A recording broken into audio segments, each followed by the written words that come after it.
내재적 질서와 내면 소통. 기계론적 세계관을 벗어나야 내면 소통이 보인다. 전체로서의 우주와 내재적인 질서, 유기론적인 세계관과 전체적인 움직임, 내재적인 질서 물질, 마음 이윤론의 문제, 물질 의미 에너지와 삼자관계와 자아의 세 가지 범주, 범과 브리스턴, 능동과 정보의 능동적인 추론, 생성 질서와 내면 소통. 기계론적인 세계관을 벗어나야 내면 소통이 보인다.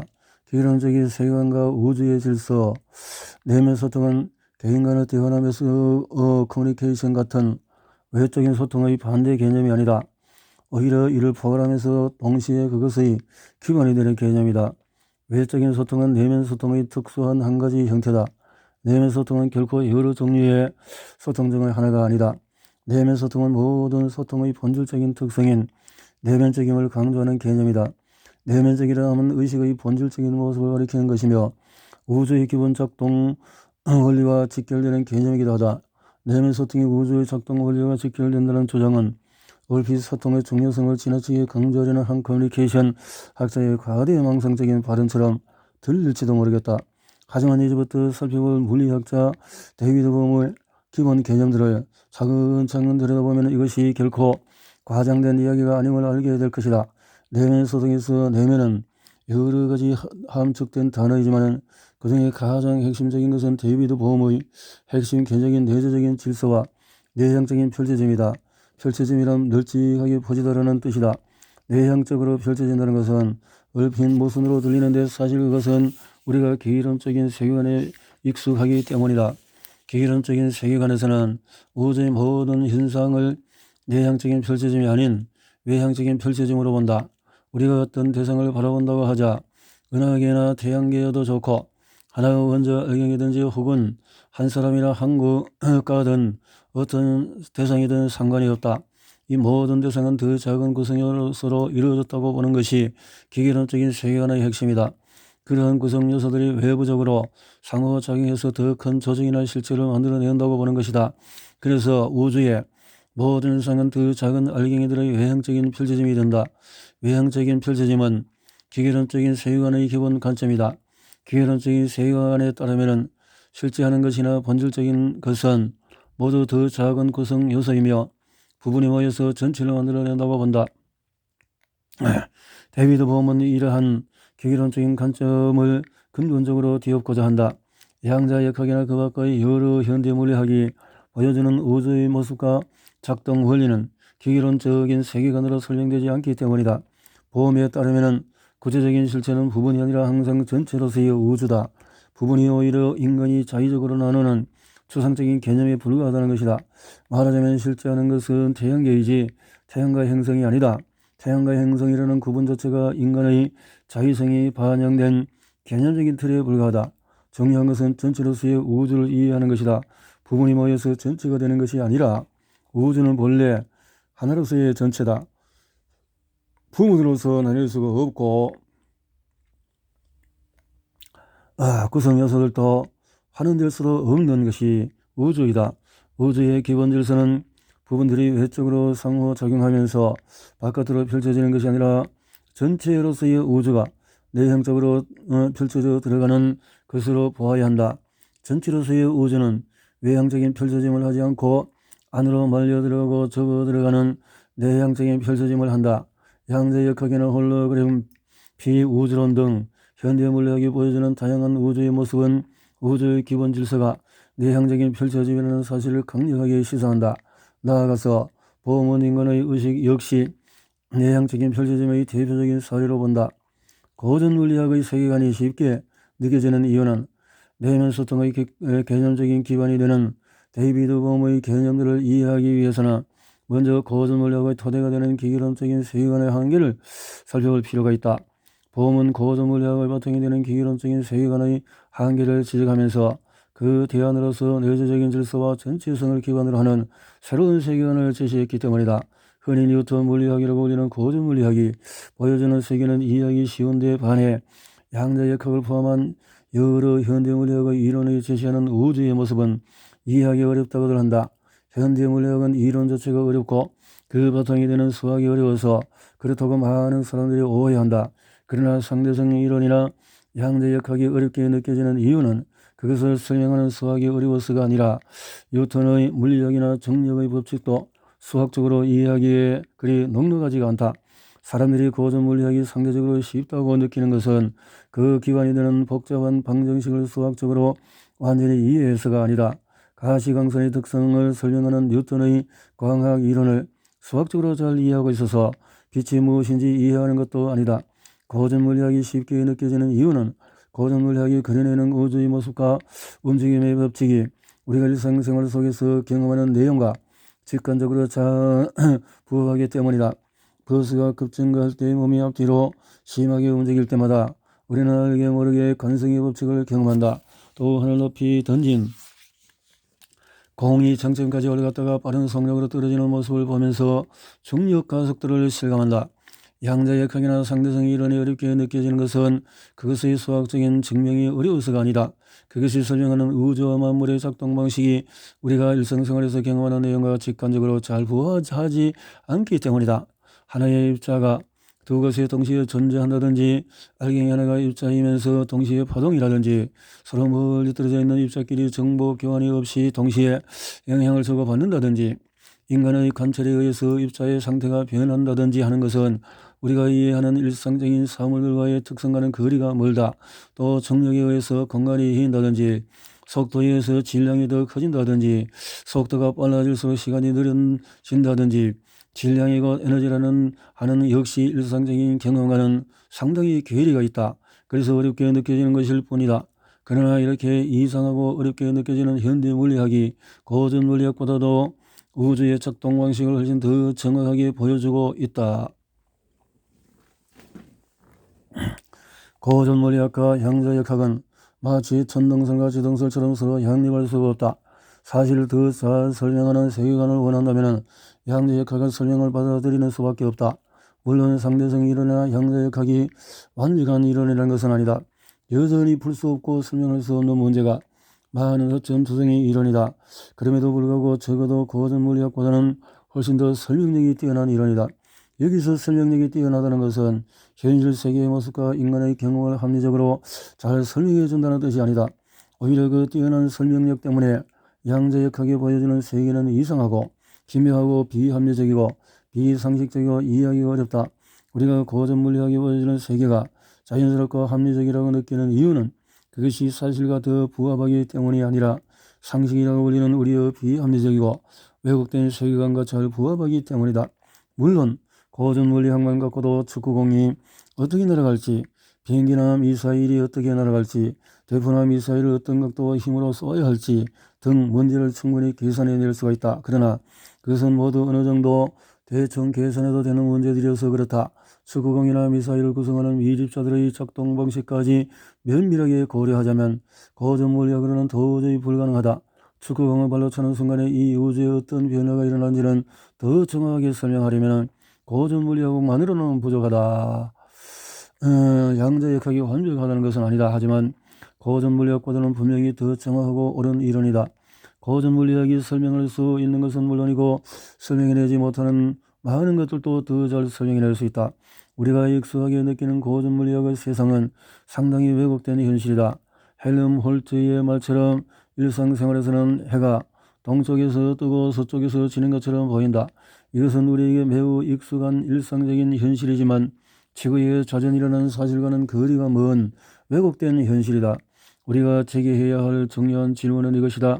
왜 잘못된 고전 물리학은 우리의 일상적인 경험과 잘 부합하는 데 반해서 세계를 더 정확하게 설명하는 양자역학은 부자연스럽게 느껴질까? 왜 인간의 감각과 경험의 방식은 과학적인 사실보다도 왜곡된 환상을 더 편하고 자연스럽게 받아들이는 걸까? 그것은 우리 뇌가 구현해내는 일상적인 세계의 모습은 실제 세계의 모습과 다르기 때문이다. 감각 시스템을 통해서 우리 의식에 전달되는 세계의 모습은 실제와는 완전히 다른 허구다. 전도몽상이다. 일상적인 경험이 주는 세계의 모습이 허구이기 때문에 그러한 허구의 모습을 기반으로 만들어진 고전 물리학도 허구일 수밖에 없다. 하지만 그렇게 우리의 상식과 직관에는 잘 부합한다. 기계론적인 세계관의 기본 전제들. 우리의 내가 구현하는 세계의 모습은 왜곡된 허구이긴 해도 무작위적인 허구는 아니다. 우리의 뇌는 아무렇게나 멋대로 왜곡하지 않는다. 뇌는 생존과 번식에 도움이 되는 방향으로 현실을 왜곡한다.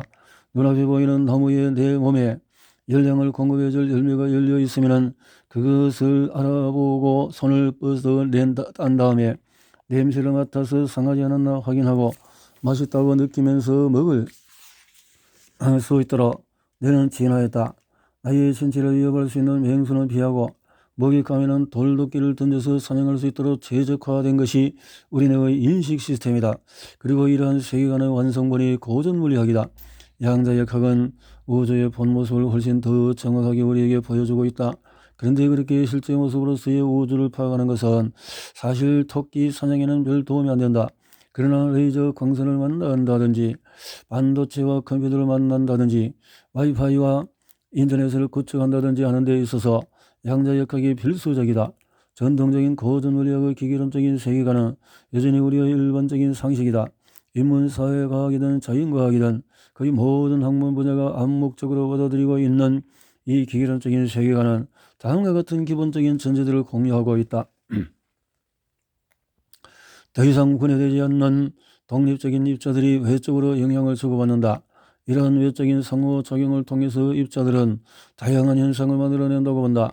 외적인 상호작용을 하는 것들이 사물들이 자기 자신의 실체성과 고정성을 유지한 채 상호작용을 한다는 것을 뜻한다. 마치 서로 부딪히며 움직이는 당구공과 같은 입자들의 상호작용의 결과로 온갖 사물을 이해하는 것이다. 생명현상이든 물리현상이든 정치, 사회, 경제 분야의 어떤 현상이든 그 바탕에는 변치 않는 독립적인 구성 요소들이 있다는 것이다. 사회현상을 이해하는데도 이러한 세계관은 그대로 적용된다. 더 이상 분해되지 않고 고립되고 독립된 단위로서의 개인들이 상호작용해서 사회를 이룬다고 보는 것이 그 예의다. 학문과 분석 단위에 따라서 그 입자는 밀입자일 수도 있고 분자일 수도 있으며 세포일 수도 있다. 개인일 수도 있고 조직이나 국가일 수도 있고 혹은 우주의 항성일 수도 있다.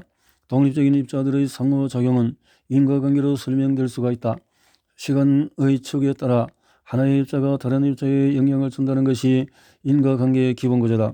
인간의 언어구조가 자체가 이미 인과관계적인 설명에 최적화되어 있다.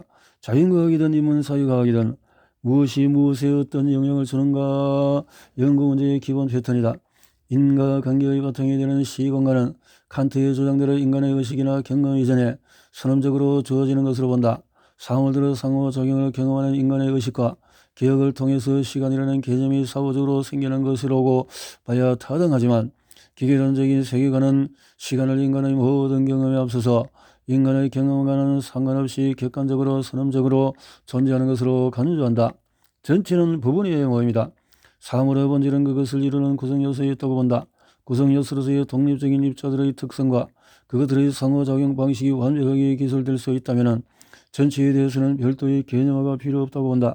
전체는 부분들의 합보도도 크다라는 것은 입자들의 특성과 상호작용의 방식 모두 파악되지 않았을 때만 타당한 말이 된다. 이러한 기본 전제를 지닌 기계론적인 세계관의 핵심은 독립적인 입자, 즉 전체를 이루는 부분들을 본질적으로 본다는 데 있다. 전체는 작은 원소들이 모여서 만들어낸 것에 불과하며 전체에 대한 이해는 그것을 구성하는 작은 알갱이들의 특성과 그들 사이의 상호작용 방식을 이해함으로써 가능하다고 본다. 양자역학은 이러한 기계론적인 세계관이 근본적으로 잘못되어 있음을 명확하게 보여준다. 양자역학적인 상태에서 독립적인 입자는 없다. 일시적으로 그렇게 보이는 것만 있을 뿐이다. 공간적으로 멀리 떨어진 밀입자들까지도 서로 얽혀있고 중첩 상태에 있으므로 인간관계로 설명하기 어렵다. 입자들은 고유한 자기만의 위치나 특성을 유지하지도 않는다. 게다가 현재 상태가 과거 상태에 영향을 미치기도 해서 시간의 흐름을 거스르는 인과관계를 보이기도 한다. 데이비드 봄에 따르면 이 모든 것은 우주가 독립적인 알갱이들이 모여서 이루어진 것이 아니라 전체가 유기적으로 연결된 하나의 커다란 덩어리임을 보여주는 것이다. 보험은 기계론적인 세계관의 핵심이라고 할 수 있는 객관적이고도 고정된 실체 중심의 사고보다는 유기적이고 과정 중심의 사고가 이 세계를 이해하는 데 더 정확한 방식이라고 본다. 어떤 항구적인 고정된 실체가 있고 그 실체들이 외적으로 영향을 주고받는 것이 이 세계의 기본 질서라는 관점에서 벗어나야 한다는 것이다. 내재적인 질서로서 이 세계를 바라보기 위해서는 기본적인 사유의 단위가 입자나 실체가 아니라 사건이나 과정이 되어야 한다고 주어진 고정된 실체들이 먼저 존재하고 나서 그들이 상호작용을 해서 일련의 과정을 만들어내는 것이 아니라 전체로서의 과정 자체가 더 본질적이다. 기존 뇌과학 역시 기계론적인 세계관에 갇혀있다. 기계론적인 세계관은 세계에서 멀어지지 지는 많은 일을 직교자표계의 관점으로 바라본다. 17세기의 데카르트가 고안해낸 2차원적인 직교자표계는 기계론적인 세계관에서 결정적인 영향을 미쳤다. 우리가 어린 시절부터 배운 X축과 Y축으로 이루어진 그래프가 대표적인 직교자표계이다. 이 그래프는 우리의 삶과 의식이 깊숙이 스며있다. 주식 시세, 바이러스 확진자 추세, 특정 정당이나 정신에 대한 지지율 변화, 기후의 변화, 기업의 매출이나 영업 실적 등 여러 가지 통계 자료와 트렌드 정보가 직교자표계를 통해서 표현된다. 지구상 어디에 있든지 나의 위치를 실시간으로 표시해주는 GPS 내비게이션 시스템 역시 마찬가지다. 여기에 축을 하나 더한 3차원의 직교자표계는 우주의 직객관적인 공간이라고 가정이 된다. 3차원 직교자표계는 프리스턴의 뇌 영상 통계 분석 프로그램인 SPM의 기본적인 세계관이기도 하다. 3차원의 직교자표계로 표시되는 뇌 공간에서 복셀이라는 단위로 표시되는 작은 알갱이들이 어떻게 활성화되거나 비활성화되는가를 분석하는 것이고 fMRI 분석이다. 활성화되는 복셀의 위치가 뇌의 특정 해부학적인 부위에 해당하면 그 부위가 특정 조건에서 활성화되었다고 결론을 내리는 것이다. 기계론적인 세계관은 직관적으로 이해하기 쉽다. 그러나 염두에 둬야 하는 것은 보통가로 세로 높이가 각각 2mm로 설정되는 fMRI 이미지에서 복셀은 전체로서의 뇌를 인간이 자의적으로 나눈 것이라는 사실이다. MRI 기계가 2초에 한 번씩 뇌 전체를 빠르게 스캐닝할 때 구분할 수 있는 최소 단위가 2mm 내외이기 때문에 그런 크기의 복셀이 설정되었을 뿐 무슨 이론적이거나 실제적인 근거도 있는 것도 아니다. 뇌는 복셀이라는 단위가 모여서 이루어진 것이 결코 아니다. 오히려 전체로서의 하나의 뇌를 우리가 자의적으로 2 곱하기 2mm의 자그마한 정육면체로 나누고 추상화해서 복셀이라는 개념으로 구분하는 것뿐이다. 전체로서의 뇌가 구체적인 실체이며 부분으로서의 복셀은 추상적인 개념에 불과하다. 그런데 복셀들의 상관관계나 기능적인 연결성 등에 집중하다 보면 어느새 복셀이 고정된 실체이며 선언적으로 주어진 것 양 착각하게 된다. 현대 뇌과학 연구는 다양한 뇌 부위들의 연결성을 중요한 분석 대상으로 보는데 이는 분명 기계론적인 세계관의 관점에서 뇌를 바라보는 것이고 인간이 자의적으로 나눈 부분들 간의 상관관계 혹은 인간관계를 발견하고자 하는 것이다. 뇌과학에서 기계론적인 세계관을 극복하고자 한다면 우선 기능적인 실체로서의 뇌를 데이비드 봄이 말하는 전체성을 지닌 하나의 바다와 같은 존재로 보고 복셀들을 물결로 보는 것이 타당하다. 자연과학은 물론 사회과학에서도 상황은 마찬가지다.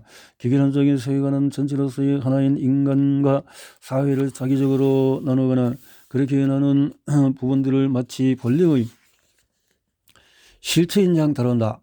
원래 전체로서 하나인 부분들을 자의적으로 나누어서 개념화한 후에 그 부분들의 상호관계와 인간관계를 밝히고자 하는 것이 대부분의 사회과학이 하는 일이다. 그렇게 한청을 하다 보면 인간이 자의적으로 나눈 부분들을 마치 선험적이고도 자연적으로 존재하는 구성요소이자 본래적인 실체로 착각하게 된다. 과학적인은 인간 이외에도 어떠한 존재도 정신이나 의식을 지니지 않는다고 믿는다. 그러나 인류는 지난 수천 년 동안의 문화권에 상관없이 세계 만물에 영혼이 깃들어 있다고 생각했다. 태양이든 달이든 산이든 바위든 나무든 호랑이든 모두 영혼을 지닌 것으로 여겨졌다. 그런데 데카르트에 의해 영혼을 지닌 세계는 갑자기 사라지고 영혼은 오로지 인간에게만 있는 것으로 되어버렸다. 모든 자연물은 영혼을 잃어버리고 한낱 사방을 뚫어 전락했다. 동물도 움직이는 기계에 불과할 뿐 영혼을 지닌 존재는 아니었다. 여기서 자연물을 정복의 대상으로 보는 폭력적인 인간 중심주의가 탄생했다. 인간의 몸 역시 사물의 일부로 전락했다. 인간의 본성은 몸이 아니라 정신에 있다는 생각도 데카르트 철학의 필연적인 결과다. 데카르트에 따르면 이 세상에는 두 종류의 존재가 있다. 하나는 일정한 공간을 점유하고 있는 사물로서의 연장체이고 다른 하나는 인간의 정신이자 인식의 주체인 인식체이다. 몸은 연장체의 일부로서 인간이 소유한 어떤 것이 되었다. 인간의 정신만이 인간의 본성이고 몸은 그저 물건과도 같은 것이기에 고귀한 이념이나 가치를 위해서는 내 몸을 희생하거나 타인의 몸을 파괴하는 것이 당연하다고 여기는 전도된 가치관이 널리 퍼지게 되었다. 하지만 어떠한 이념이든 국가를 포함한 어떠한 조직이든 모든 인간의 몸을 위해서 봉사해야지 반대가 되어서는 안 된다. 데카르트에 의해서 확립된 기계론적인 세계관은 보편적이어도 당연한 세계관이라기보다는 17세기에 등장했다가 20세기 들어서 과거의 급속한 발전과 함께 역사의 뒤안길로 빠르게 사라져가는 세계관이다. 기계론적인 세계관은 현대 물리학에 의해서 폐기되었고 직교자표계는 아인슈타인의 새로운 공간 개념으로 대체되었다. 양자역학에서 직교자표계는 별 유용성이 없다. 몸과 몸의 이원론은 바렐라 등의 생물학자, 메를로 퐁티 등의 철학자, 다마지오 브리스턴 등 여러 뇌과학자에 의해서 폐기 처분되고 있다. 그런데도 평균적인 민주시민을 길러낸다는 세계 각국의 의무 교육에서는 여전히 칸트나 데카르트의 기계론적인 세계관을 어린 학생들에게 주입시키고 있는 까닭에 여전히 우리의 상식은 기계론적인 세계관에 머물러 있다. 안타까운 일이다. 앞으로 살펴볼 내면 소통의 이론은 기계론적인 세계관과 몸 마음의 이분법적인 관점을 지향하고 몸과의 내면 소통의 중요성을 최대한 강조할 것이다.